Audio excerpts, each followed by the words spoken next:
students, welcome to class 11th and we are doing the chapter theory of demand these days. So in the theory of demand we are discussing about the demand curve today, because in the previous videos we have discussed about the definition of demand. Demand का definition हम पढ़ चुके हैं, demand schedule हम complete कर चुके हैं, market demand schedule हम स्टडी कर चुके हैं। इन चीज़ों के बारे में हम पढ़ चुके हैं। तो आज का जो हमारा टॉपिक है that is demand curve. Demand curve क्या होता है इसके बारे में हम पढ़ेंगे कि डिमांड स्केड्यूल को टेबुलर स्टेटमेंट में हमने रखा, वो तो डिमांड स्केड्यूल हो गया। अब ये डिमांड कर्व क्या होता है, देखिए व्हाट इज डिमांड कर्व। देखिए डिमांड कर्व क्या है। Demand curve is a diagrammatic presentation.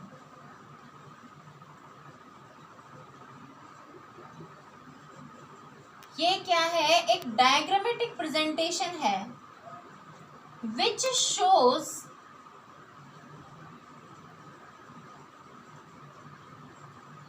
the tabular statement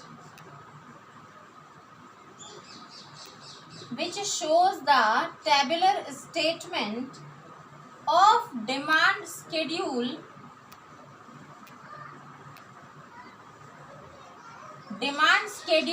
का जो tabular statement है in a डायग्राम और अ कर्व। तो डिमांड कर्व क्या होता है, डिमांड कर्व क्या है, एक डायग्रामेटिक प्रेजेंटेशन है। एक डायग्रामेटिक प्रेजेंटेशन, एक ग्राफिकल प्रेजेंटेशन भी इसे हम कह सकते हैं, इसका हम ग्राफिकल प्रेजेंटेशन भी इसे हम नाम दे सकते हैं।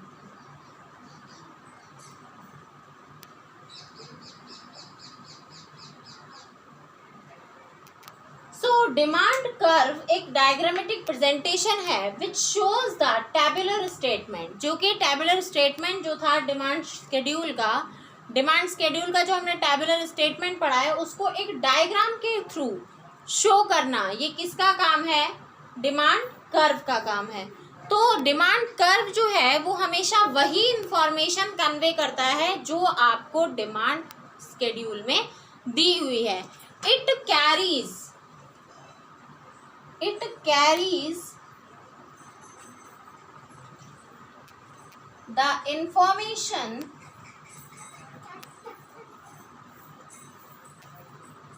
which is given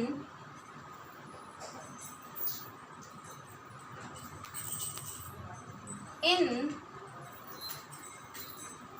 demand schedule। Demand curve हमेशा वही इंफॉर्मेशन कन्वे करता है, वही इंफॉर्मेशन कैरी करता है जो आपको डिमांड स्केड्यूल में दिया हुआ होता है। तो हम एक डायग्राम बना के देखते हैं, हम एक डिमांड कर्व बना के देखते हैं। जो हमने इंडिविजुअल डिमांड कर्व जो हमने बनाया था उसी को हम बना के देखते हैं। देखिए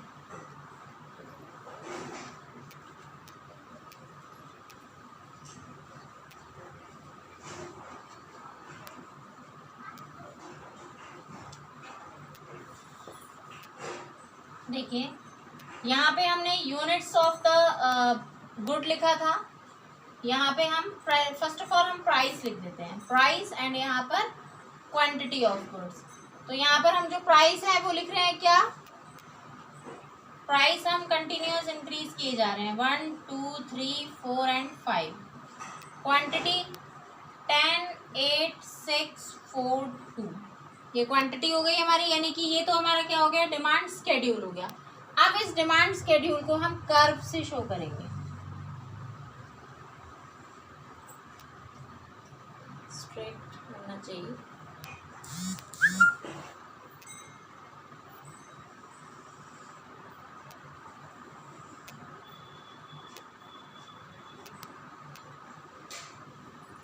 यहाँ पर हम जो OX एक्सिस है यहाँ पर हम लेते हैं क्वांटिटी डिमांडेड, यानी quantity of the commodity we are taken.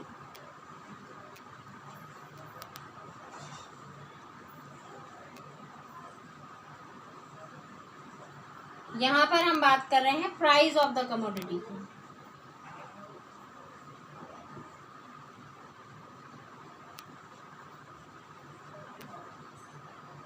तो इसको हम क्यू डी से शो कर सकते हैं और इसको हम पी से शो कर सकते हैं।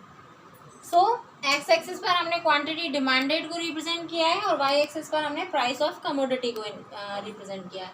सो स्टार्ट कर लेते हैं।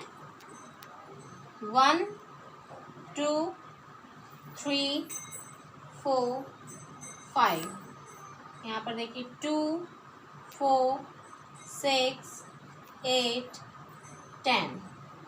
2 4 6 सॉरी यहाँ पे 1 2 3 4 5 प्राइस तो ये है ना 1 2 3 4 एंड 5 और यहाँ पर 2 4 6 8 एंड 10। तो देखिए price of commodity is 1 then the demand of commodity is 10। जब इसकी प्राइस कितनी है ₹1 है तो डिमांड ऑफ कमोडिटी कितनी हो गई हमारी 10 यूनिट्स की हम डिमांड कर रहे हैं। जब प्राइस हमारी ₹2 है तो इसकी डिमांड हो गई कितनी 8। जब हमारी प्राइस 3 है तो इसकी डिमांड हो गई 6।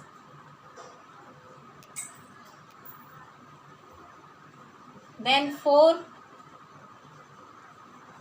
पर कितनी है 4 है और 5 पर कितनी है 2 है। ठीक है, तो अब इसको हम मैच करते हैं। तो ये देखिए इस पॉइंट से हमने इसको मिलाया, इससे हमने इसको मिलाया, इससे इसको मिलाया और इससे इसको मिलाया। तो इस तरीके से ये जो हमारे पॉइंट्स हैं सारे ये क्या हो गए हैं इससे मैच हो गए हैं। ये हमारा condition A B C D और ई ये सारे पॉइंट्स हमारे मैच कर रहे हैं। अब हम इसको जो कर्व जो हमने बनाया है इसमें से हमें चलो ये पॉइंट्स हम सारे हटा लेते हैं।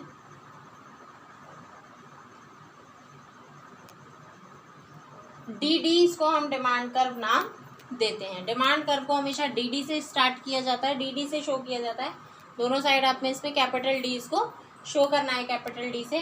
तो डिमांड कर्व का देखिए जो स्केड्यूल है उसको आपने डायग्राम में शो कर दिया। अब इसका जो स्लोप है, इसका जो स्लोप है वो कैसा है नेगेटिवली स्लोप्ड।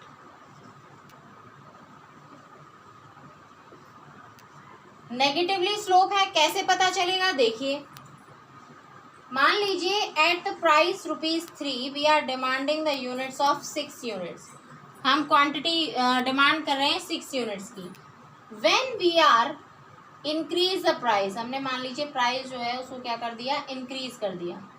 जैसे ही हमने प्राइस को इंक्रीज किया ये देखिए हमारी जो डिमांड है वो क्या हो गई डिक्रीज हो गई। यानी कि जैसे ही हमने प्राइस को 3 से 4 रुपीज़ किया वैसे ही हमारी डिमांड जो है वो 6 यूनिट से 4 यूनिट हो गई। यानी कि अगर आप प्राइस को इंक्रीज करते हैं तो आपकी जो डिमांड है वो क्या हो जाती है डिक्रीज हो जाती है। अब देखिए दूसरी कंडीशन, अगर आप प्राइस को डिक्रीज करते हैं, मान लीजिए आपने प्राइस डिक्रीज करके क्या कर दिया, आपने प्राइस कर दिया ₹2, आपने प्राइस चेंज कर दिया ₹2 माइनस कर दिया प्राइस को, तो आपकी जो डिमांड है वो क्या हो गई ऑटोमेटिकली इंक्रीज हो गई। तो आपकी डिमांड क्या हो जाती है इंक्रीज हो जाती है। तो इस तरीके से हमें पता चलता है कि दोनों के बीच में रिलेशन कैसा है नेगेटिव है। If the price increases then demand decreases and if the price decreases then demand increases. So here are the negative relationship between price and the quantity demanded. तो ये हो गया हमारा quantity demanded। अब जो हम कर्व की बात कर रहे हैं, कर्व जो है वो देखिए 2 टाइप के होते हैं। ये जो हमने कर्व बनाया है ये तो होता है लीनियर कर्व QD, यहाँ पर प्राइस y एक्सिस GD, इसे हम कहते हैं लीनियर कर्व। अब जो हम ये कर्व बनाते हैं एक होता है जो पूरा कर्व होता है जो कर्वेचर में आता है उसे नॉन लीनियर डिमांड कर्व कहते हैं। यहाँ पर आपका प्राइस, यहाँ पर आपका QD, इस तरीके से जो बनता है ये भी डिमांड कर्व है। ठीक है, इसको भी हम डिमांड कर्व कहते हैं लेकिन इसे हम नाम देते हैं नॉन लीनियर डिमांड कर्व का।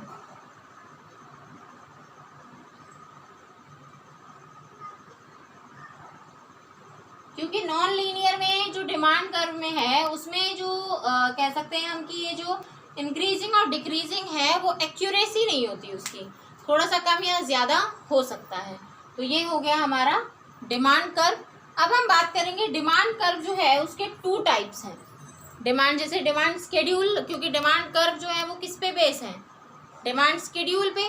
तो डिमांड कर्व के भी टू टाइप्स हैं, जैसे उसमें individual demand schedule and market demand schedule था, ऐसे ही यहाँ पर individual demand curve and market demand curve, ये टू टाइप्स आपको यहाँ पे देखने के लिए मिलेंगे। तो देखते हैं, first of all two types of demand curves are here.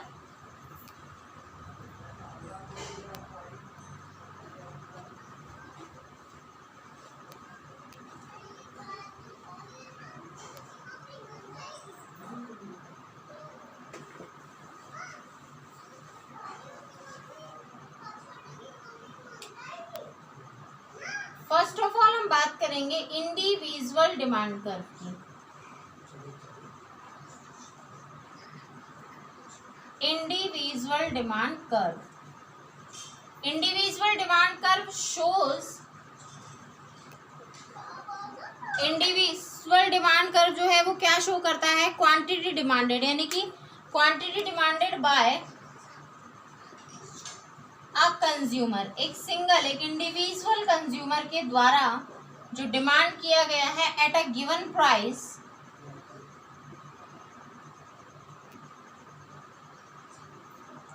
In a given period of time.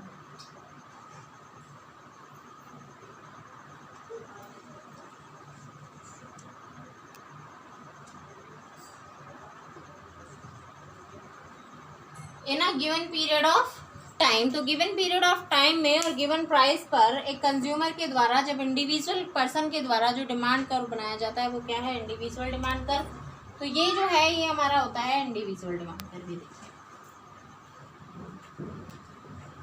Quantity demanded, price of the commodity, Y axis, ये हमारा हो गया इंडिविजुअल डिमांड कर्व। देखिए ये P यानी कि इतनी प्राइस है तो डिमांड इतनी की जा रही है, और जैसे ही प्राइस क्या हुई, इंक्रीज हुई, प्राइस को जैसे ही इंक्रीज किया गया जो हमारी डिमांड है वो क्या हो जाएगी, डिक्रीज हो जाएगी।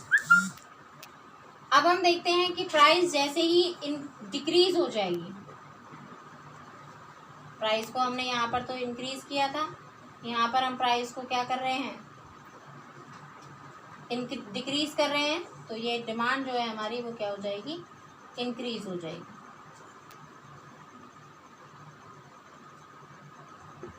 ओके, सो ये हमारे जो डिमांड कर्व है ये हमारा हो गया इंडिविजुअल डिमांड कर्व। किसी एक कंज्यूमर के द्वारा जो डिमांड की जा रही है उसका जो कर्व बनाया है, उसका जो स्केड्यूल है, उसके अकॉर्डिंग जो हम कर्व बनाते हैं वो कर्व हो जाता है इंडिविजुअल डिमांड कर्व। तो अब हम बात करते हैं मार्केट डिमांड कर्व की।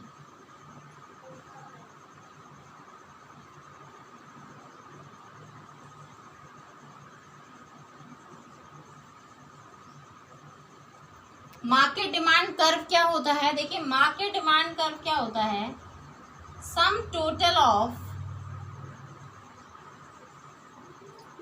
द टू और मोर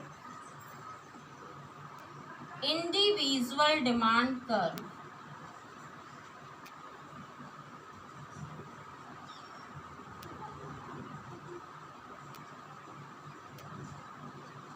सम total of individual demand curve, दो या दो से ज्यादा इंडिविजुअल डिमांड कर्व का सम टोटल ही क्या होता है, मार्केट डिमांड कर्व होता है।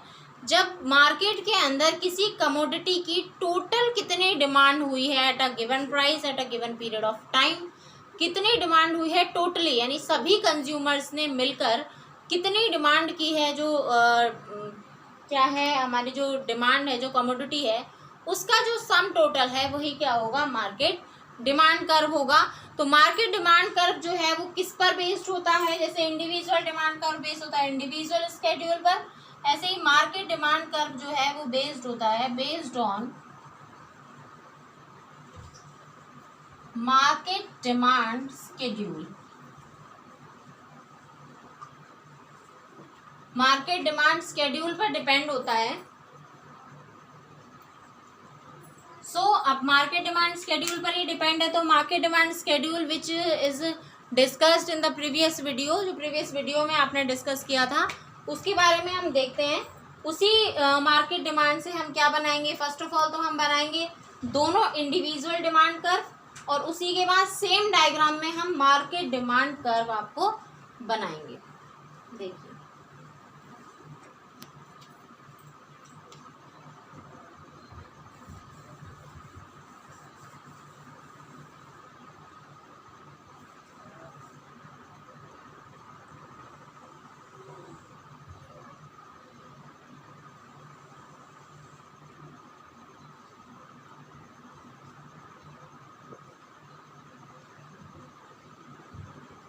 यहाँ पे प्राइस हो गया, यहाँ क्वांटिटी डिमांडेड हो गया। तो इंडिविजुअल डिमांड कर्व जो बनेंगे, मान लीजिए this is demanded by consumer A, this is demanded by consumer B, parallel हो कोई ज़रूरी नहीं है।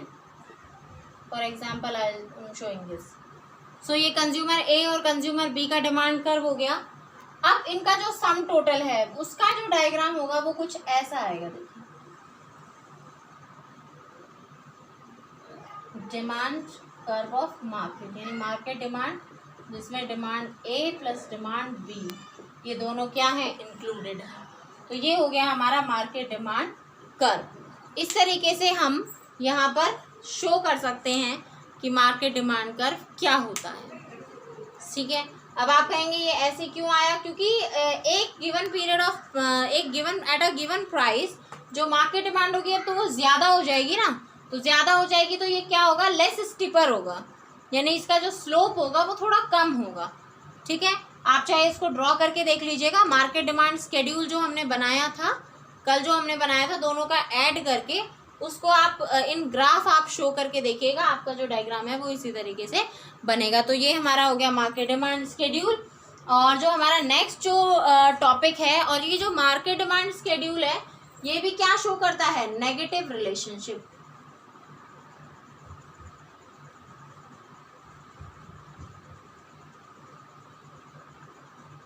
Negative relationship between demand means quantity demand and price of the commodity, commodity की प्राइस में और कमोडिटी की डिमांड में नेगेटिव रिलेशनशिप को ये शो करता है। तो नेक्स्ट जो वीडियो होगा उसमें हम पढ़ेंगे किसके बारे में, डिमांड फंक्शन के बारे में। So the next topic is in the theory of demand, that is demand function. So tomorrow we will study about the demand function. So study this carefully.